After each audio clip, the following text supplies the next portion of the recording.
umiyak dahil pagod na pagod ka lang kaso wala kang time? O, di ba ang taray? Kahit pag-iyak, kailangan talaga pinaglalaanan ng oras, pinaglalaanan ng panahon, enerhiya, at syempre dapat pinaglalaanan mo lang ito ng panahon. Paulit-ulit. Kasi sobrang abala mo ba? Nako, same. Sa pagiging aligaga mo, no? Sa pagiging busy mo, aligaga. Tama naman, aligaga. Sa pagiging busy mo, sa pagiging abala mo sa trabaho, kahit pag-iyak talaga, no, yes, friend, talagang ipagpapabukas mo na lang o kaya sa mga susunod na araw. Bakit ganon? 'Di ba? Adulting pips, nakaka-relate ang lahat dyan talaga. Nako, naiiyak ako, parang ganon. Naiiyak ako, ay wait lang, bukas na lang pala. Nakakaloka, damang-dama ko na na gustong-gusto mo talagang umaungaw, humagulgol, na may kasamang pawoling pa kaso nga again. Asa ng time. Nako, alam mo, kaya mo yan, yes, friend. Kayang-kaya mo yan, naniniwala ako na lahat ng pagod mo, oo, lahat ng pagsusumikap mo ngayon, yung dahilan kung ba't hindi ka kagad umuuwi, nag-overtime ka para kumita ng salapi, lahat yan magbubunga. Oo, lahat ng effort mo may katumbas na pawis. Yun nga lang, pawis lang. Charot lang, hindi, yes, friend. Kapag ganyan, huwag kang susuko. Oo naman, dyan naman tayo magaling na mga Pinoy, di ba? Huwag kang susuko, huwag kang papayag. Kasi yung mga addict nga, di ba? Yung mga addict nga nakakadiskarte araw-araw ng pangbisyo nila. Tapos ikaw naiisipan mong sumuko. Huy! Huwag mo hayaang matalo ka ng addict. Charot. Maayong hapong muli sa mga maot at guwapa na yes bre nating nakikinig ngayon. Kasama mo na nga. Kapiling mo na. Kachismisan, kakwentuhan, at kaututang dila rin. Ang hashtag young na young pa rin, tapos fresh pa rin.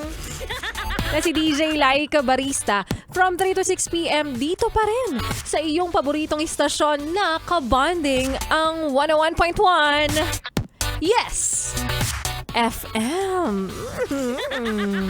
Ang sarap-sarap nung FM. Parang, dumadaloy-daloy. Ang dulas niya talaga sa dila. At anyways, para sa'yo ate, kuya, nanay, tatay, lolo at lola. O, lagi mo bang narinig sa amin na may ipinamimigay kaming libre sa inyo? Oo naman, totoo ito. Hindi ka pa man nababahagi nga nito, hindi mo pa man nararanasan o hindi mo pa kami nakikitang namimigay ng libre. Aba, ipag-pray mo lang na sana sa susunod na mga panahon, yung barangay nyo naman, yung lugar nyo naman, ang aming mapuntahan. Dahil ang mga DJs po ng 101.1 Yes FM ay nag-iikot-ikot, lumilibot-libot, sumisiksik-siksik sa bawat kanto't sulok ng inyong lugar para mamigay ng libre. Alam mo ito mga libreng to, Laika Barista?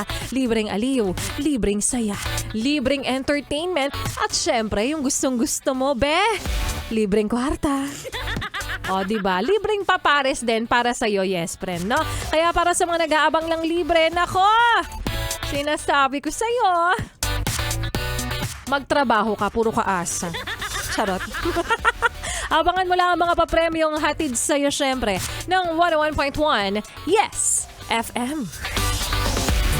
At mga yes, friend, magbabalik po si Laika Barista. Kaya naman huwag mo nang lipat ang iyong stasyon. Huwag mo nang ipihit ang iyong talapihitan. Kahit na sa sister station pa namin yan. Dahil mamaya sa aking pagbabalik.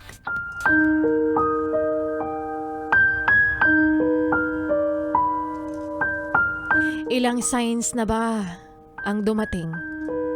Pero hindi ka pa rin nagigising sa katotohanan na naging tanga ka na naman. Niloko ka na naman. Kumakapit ka pa rin na baka nga kasi magbago siya. At yan nga mga yes pre ng ating kwento na mapapakinggan mamaya sa aking pagbabalik para po sa ating Laika Barista Moments. Pero ngayon mga yes friend, patuloy na makinig, umindak at pakinggan pa ang mga kantahan natin ngayong hapon ng Martes kasama ang susunod na kanta na para sa mga wala ng pera tulad ko, be. Naman kasi ang aga-aga pa pero nararamdaman na natin yung petsa de peligro eh. Siyempre, naubos mo na rin yung commutation mo, pambayad ng lahat. Kaya ang wallet at ang utak iisa ang sinasabi. Very empty. Charot. Kaya naman here's It's Plenty. Sana ganyan na lang tayo ang Bulsa V by Burna Boy. Dito pa rin sa iyong paboritong istasyon na kabanding ang 101.1. Yes! FM. De mi trabalho